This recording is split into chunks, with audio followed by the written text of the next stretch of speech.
Hey everybody, Bonehead for the Bonehead podcast, and welcome to Starting Rosters Vampire Teams. So we covered every team available in Blood Bowl 2020, whether it's a team of legend, a Spike magazine, or in the rulebook, and we put together some of the best or interesting rosters for you to take in League. Now, the Vampire rosters have leaked now. We've been waiting for Vampires for a while. We've got the stats. Now we've got the prices, so we can do some maths, and we've got some very interesting starting rosters for you. So these are for League. We will also have tournament rosters coming up soon and a team guide video this weekend. So if you're looking for more Vampire content, it won't be hard to find around here. But for today, we're going to look at starting rosters for your Blood Bowl League.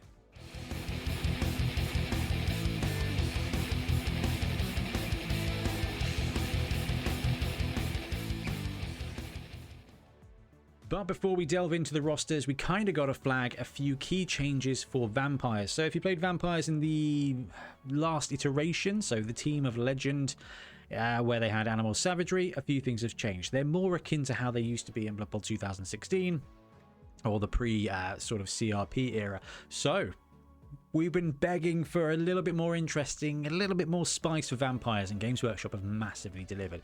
We've got Vampire Positionals, and we've got a Vampire Big Guy now. So there are two throwers with pass and passing 2+. So that's 2++ for your quick passes. We've got two blitzers with Juggernaut as starting skills. We've got two runners who are only strength 3, but have been souped up all the way to movement 8. And we've got up to one big guy, the Vargeist, which is a big kind of bat big guy, the Bat Ogre. Strength 5, Frenzy, Claw, basically similar in vein to a Yeti. That's pretty potent though, to be honest with you. Claws and Frenzy on a Strength 5 piece is always going to be pretty good. Now, Bloodlust is back. Bloodlust was a skill in the old edition of Blood Bowl, and it's returned in earnest. So with vampires, they like to eat people. Okay, they like to suck your blood. That's just how vampires go. So there's a nega trait for each of the vampire positionals, including the Vargeist, called Bloodlust X+.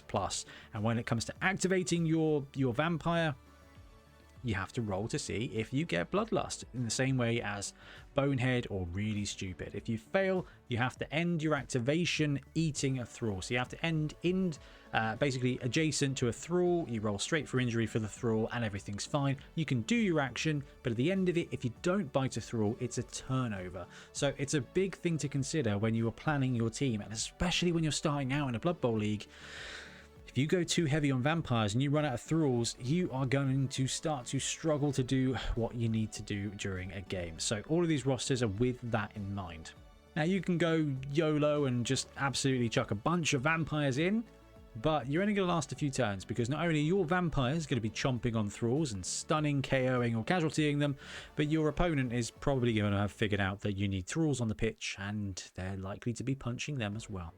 Also, vampires have had a little bit of a reduction in price, so 60k rerolls now instead of 70 makes them just a little bit more flexible. Alright, first roster for vampires, we've got the 4-4. So in this roster that comes to you bang on 1 million gold pieces, you get 2 vampire throwers. Now, spoiler alert, in all of these rosters, the vampire throwers are non-negotiables. They are the best all-round vampires, having Bloodlust 2+ with Strength 4, and Edge 2+, and Movement 6, and Passing 2+, they do everything you want them to do. The Vampire Blitzers are also strong, but they've got Bloodlust 3+, so that makes them a little less flexible. And the Vampire Runners, being Movement 8 is great, but being only Strength 3 is a choice. So the 4-4 roster has got 4 Vampires, 4 rerolls, and 8 Thralls. So we talked at the beginning about Thralls being important. They are light. They are Strength 3, their armor, 8+, so they are going to die in droves. Okay, if you've played Skaven, you lose some linemen, okay, and that's without your own players having to use the linemen as food during the game. So having at least one bench, I think, is again another non-negotiable when it comes to vampires. You can obviously do it, but you're going to suffer, because you are going to be down several thralls by the end of the game. So even 12 players here is a little bit low, but remember, this is a starting roster for League. We've got 4 vampires, 2 throwers, and I've put 2 blitzers in. Now the blitzers are 110,000, but the vampire runners are 100. So it's basically 2 throwers and then any 2 vampires that you want to go with. And that's the interesting thing. And this is where you need to kind of read your meta. Read the meta of your league. If it is an Age heavy league, you've got Skaven teams, Underworld teams, Elf teams, you might want to take 1 or 2 runners to give you that movement 8 to keep up with them. If you're in a heavier league with Bash, then you're going to need more strength 4, you're going to need more high armor, in which case you're going to want to lean towards the blitzers a little bit more. If you don't know what your league is going to be all about, then I recommend Vampire Thrower ×2, always a 1 blitzer and 1 runner. Now we're starting out with 4 vampires here. Eventually you want to add probably up to 5, but for every vampire you add beyond the 4, I'd probably be looking to take 2 thralls. So it's a bit of a slow build, because the more vampires you've got, the more thralls you're just going to kill through as it goes. But to start out, 2 throwers, a blitzer and a runner is probably a good medium ground. But like I said, if you're up against a lot of orc and dwarf teams, then 2 blitzers is probably a good way to go. Now 8 thralls, it means you're going to be having 7 on the pitch and then 1 in reserve. You are going to start the second half with probably only about 10 players available for the game. So it is going to hurt for the first couple of games. But we've invested here in rerolls. And rerolls are so important for a vampire team. They were in the last edition. They were in the edition before that. Bloodlust keeps your amazing players from being just uncontrolled brilliance. If you've got a reroll, to reroll that 1 every now and again, Bloodlust goes away and then your team just becomes really efficient. So I've started off with this roster, the 4-4, 4 vampires so you get your flexibility, 4 rerolls so you can keep them going, and 8 thralls so you've got a little bit of reserve on the pitch. Now, within that, there's a couple of things that you can change up. If you don't want to go so heavy on the rerolls to start with, you can bin one of those off and take the apothecary instead, or spend that money on dedicated fans. Given that buying a reroll during league doubles the price, I'd rather start with 4 rerolls and then just keep buying thralls to add up, or add the apothecary. The apothecary is going to cost 50k after my first game. A reroll is going to cost 120. Your team will develop and you will get things like pro on your vampires, so it will make them more consistent. But I don't think starting with a team like this, having the 4 rerolls, I think will just keep you going. But one thing I would say is, if you are, I don't know, this will get you winning the most you can right now. A slightly better plan might be to only take 7 thralls, or drop a reroll and put that money into dedicated fans so that you keep burning the cash. Vampires will win when things go right, but you will not be turning over as many touchdowns as a Skaven team or an Elf team. So the money you're going to get is going to be fine. Extra dedicated fans will bring up the amount of cash you get in. So it's an interesting one, and you will be losing thralls. So that's kind of the other thing to kind of mention here, is you're going to lose some thralls. So you need a 13-man roster to really go into a game with a 12-man roster, because somebody's going to be missing next game. That's just how it is. So I like the 4-4 to start with. It gives you, 2 of the throwers, which are the best vampires, 1 blitzer, 1 runner. You've got strength, you've got agility, you've got enough thralls there to be reserved, you've got enough rerolls to keep your vampires from doing stuff. Either drop a reroll or a thrall to go dedicated fans if you're planning on just farming that cash throughout the league. But if you're looking to win, so on a shorter league, this would be the one I would suggest. But if you are not too afraid of the bloodlust, or you just want more vampires right now, you can do a little switcheroo and go with the 5-3 instead. That's going to give you both of the throwers and then 3 of your other vampires. Now, the Vargeist isn't in this roster just yet. It is more expensive, but what you can do here is take 2 blitzers and a runner, or 1 blitzer and 2 runners. Now, that's going to ramp up the amount of vamp that you can do on the team. That's more Edge 2+, that's more Strength 4, that's more Movement 8, that's just more better for winning. What it does do here is you do have to give up one of your reserve thralls. Is that right? Yeah, you end up with 12 players, 1 less thrall, so that's okay, because you're going to have, 6 on the pitch and 1 on the bench anyway. You've got 3 rerolls, so it is going to be fine, but it's a really interesting balance, and this was exactly the same with the old vampire roster. The more vampires you have, the more rerolls you'll need to stop Bloodlust from triggering. The less rerolls you have to stop Bloodlust from triggering, the more thralls you're going to be down. So there is that trade-off between the more vampires I've got, the less rerolls I can afford, but the more I'm going to need, or the more thralls I'm going to absolutely wreck my way through. So the 4-4 I think is the best all-round build, but the 5-3 is way more exciting, and you get those vampires earlier. As you develop your team, you're going to want to look at giving these vampires the pro skill. Okay, we've got a list of skills there, we'll talk about that in a minute, but pro is going to be fantastic for your vampires. The quicker you get them to pro, the less reliant you're going to be on rerolls. So actually, if you are willing to suffer bloodlust for a few games, 5-3 is going to give you the best chance to get vampires to pro quicker. Once they've all got pro, you don't need that 4th reroll really as much. So for a kind of a long stretch, like a 12 or 16 game season, the 5-3 will probably be a good place for you to start. And again, like we said, you can bin off a thrall to max out your DF or take your apothecary or something like that. But what this roster will give you is just more vampires on the ground early on, which is going to increase the speed that they get pro. You are just going to feel short a reroll. 4-4 gives you a good amount of safety, so basically you can ignore bloodlust. 5-3, you're going to be triggering bloodlust more often, and you're going to have one less reroll to save you. So this is kind of a more aggressive approach, where the 4-4 is more conservative.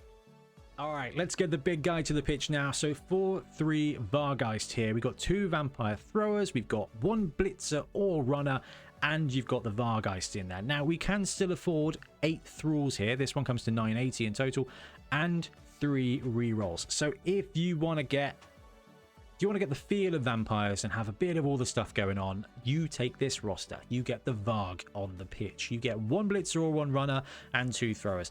Now, if you really want to go full vampire experience, you can take 1 thrower, 1 blitzer, 1 runner, a Vargeist, and thralls, and really try out each of the players.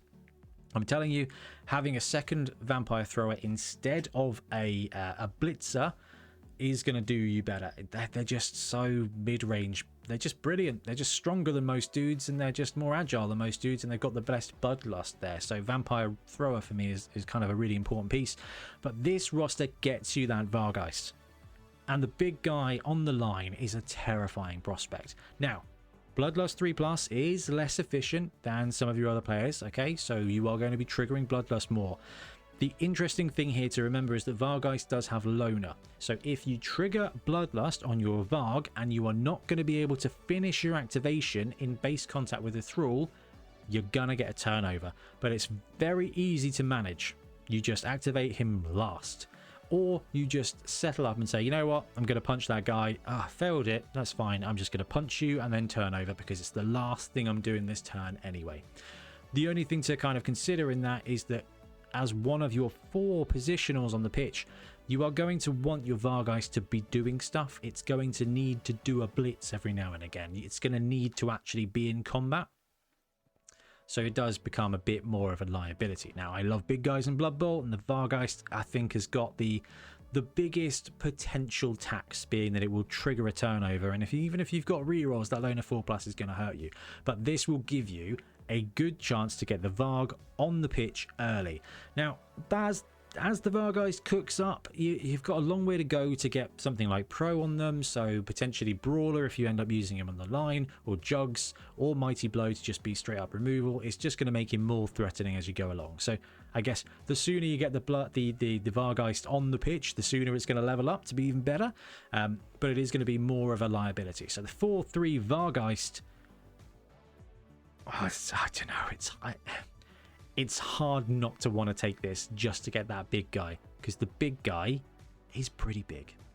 Or you just throw all caution to the wind and go with the 7-0 Bloodlust challenge. This gets you every vampire available right at the beginning of the season, and it's going to be a heck of an experience for both yourself and the opponent. 2 throwers, 2 blitzers, 2 runners, a Vargeist, 5 thralls, takes you to 12 players.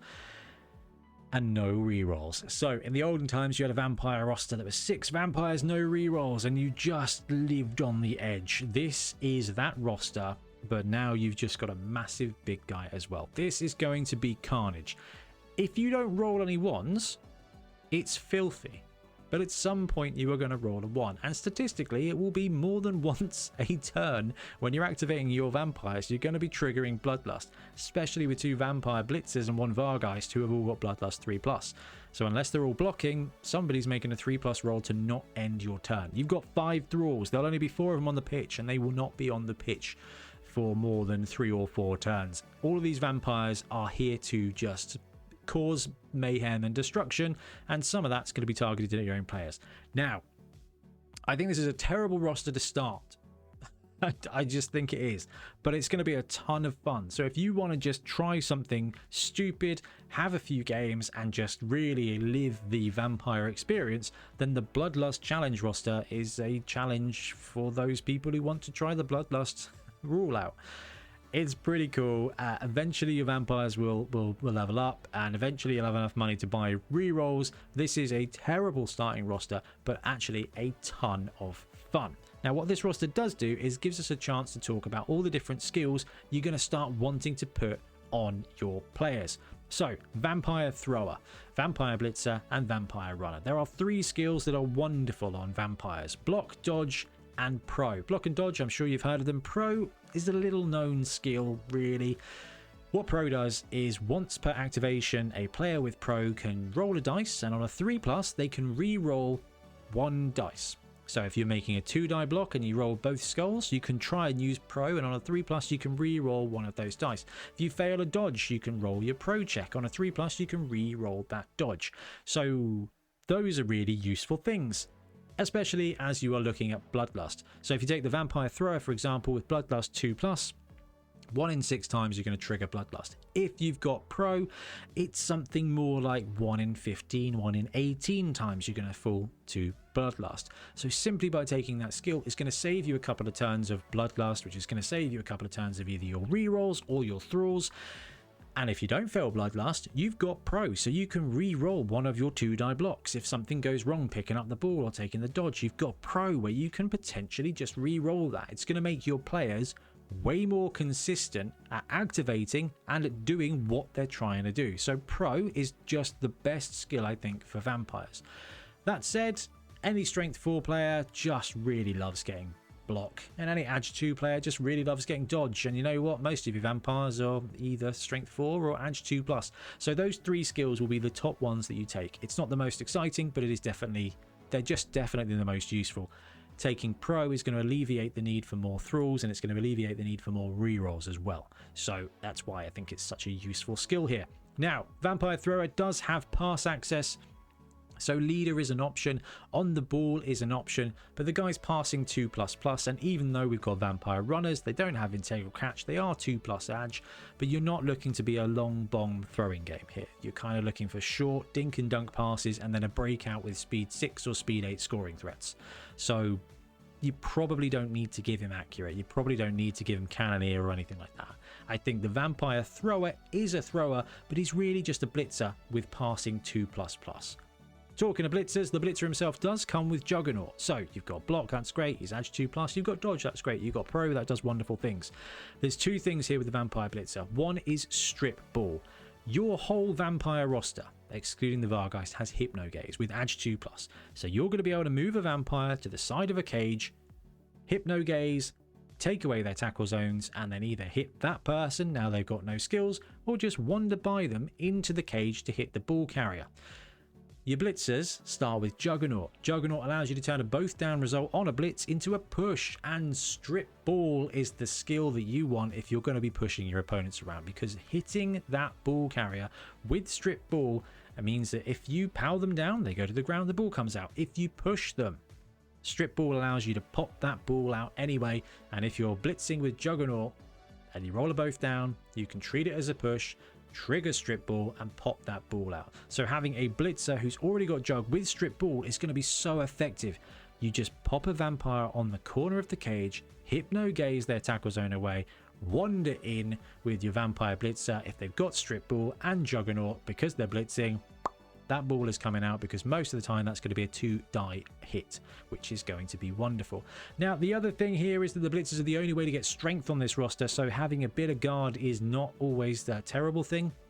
And if you are not planning on leaning too hard into the Vargeist, roster, then having a bit of Mighty Blow is also not bad. It depends on your league, it depends on your skill set. I think potentially if you're starting off, then Pro, Block, then Strip Ball, Tackle, Mighty Blow, it depends which way you want to go, is going to be the best thing you can do with the Blitzers. At Movement 8 with Edge 2+, they're going to be really maneuverable. So they're going to be the piece that goes around, either scores the stretch play, harasses the backfield, or uses that Hypno Gaze to take away a corner of a cage. So they're not likely to be doing the hitting all the time, so Dodge to keep them maneuverable is great. Pro to keep them active is brilliant. And then you've got some agility skills there to play with if you want. If you're planning on building a one-turn touchdown piece, sidestep, sprint, sure feet are all great skills for that player. But otherwise, quite frankly, Pro and Dodge, your Vampire Runner is going to be a star player that your league is going to hate. And then you got the big guy himself, the Bat Ogre, the Vargeist. Strength on a primary, general, and I think agility on a secondary. It's a tough one. The right thing to do is to save up and take either Pro or Block, and then save up even longer and then take the other one. I think what's more likely to happen is players are going to go with Jugs to make him a cruise missile, or to take Brawler to just keep him fighting in the pit, or Mighty Blow. He's got Claws and Frenzy, so he's going to be hitting a lot anyway. Claws and Mighty Blow don't stack, but being able to break armor on an 8+ and then +1 to the casualty roll is going to mean he's an absolute removal machine. Quite honestly, which one you go for depends on your team, your league, and your playstyle. Mighty Blows for the bloodthirsty, Jugs is for someone who's willing to just send a cruise missile on the way, and Brawlers just for those who want to control the line of scrimmage. There aren't really a bad choice. You can always go with Guard to activate and basically just make your thralls who are supporting him strength 4, which is also quite good. So when it comes to the Vargeist, there's not a massively bad choice. The technically correct thing will be to always save up 1 billion SPP and take doubles. But I don't know, when you get to 6 SPP, tell me how you feel. Thralls are just linemen, right? The best thing to do with linemen is to take a random general. Block, kick, sure hands, tackle, they're all going to be really useful. The downside of the Thralls is they're not going to last forever. It's just not who they are. So, you know, don't get too attached. But if you want to save up for a double, taking Guard on them is going to help it, you know, just help out your team. But also Thick Skull or Jump Up will be useful for a Thrall that's getting fed on a lot. Now, by the time they've got a double, then your Vampires will probably have Pro, which means your Thralls will be less likely to be bitten all that much. So I do think just taking a random general or a chosen general on your Thrall is probably the right way to go. But as far as I'm thinking, that's where I am with my skill choices for these players. But my pick is going to be the 4-4. I know it's not as many vampires as the 5-3, and I know at some point you're going to be like, 4 rerolls is too many. But to get you playing without too much of a handicap early on, I think 4-4, either dropping a reroll or a thrall to buy the dedicated fans if you want it. If not, what it's going to do is give you both those throwers, 1 blitzer, 1 runner, so you're going to be able to try out all the positionals and start brewing them up.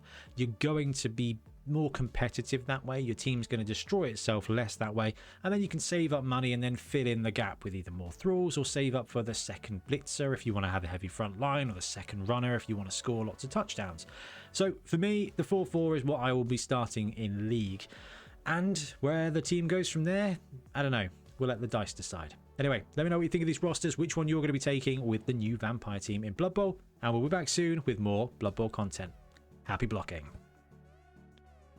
Thanks very much for watching. We really appreciate your support. If you want to support the channel even further, please like and subscribe. It really does help us out. Or come join us on YouTube members or in Patreon, where you can get exclusive access to some content, some loot, early access to basically everything we do, as well as regular competitions. Or you can pick up some Bonehead Podcast loot either on our website at boneheadpodcast.com. We've got the Dungeon Bowl things, we've got tokens and stuff like that, or on our Spreadshirt site as well. Everything you do just helps us make more content and hopefully do it of better quality. Anyway, thank you very much for watching. Happy blocking.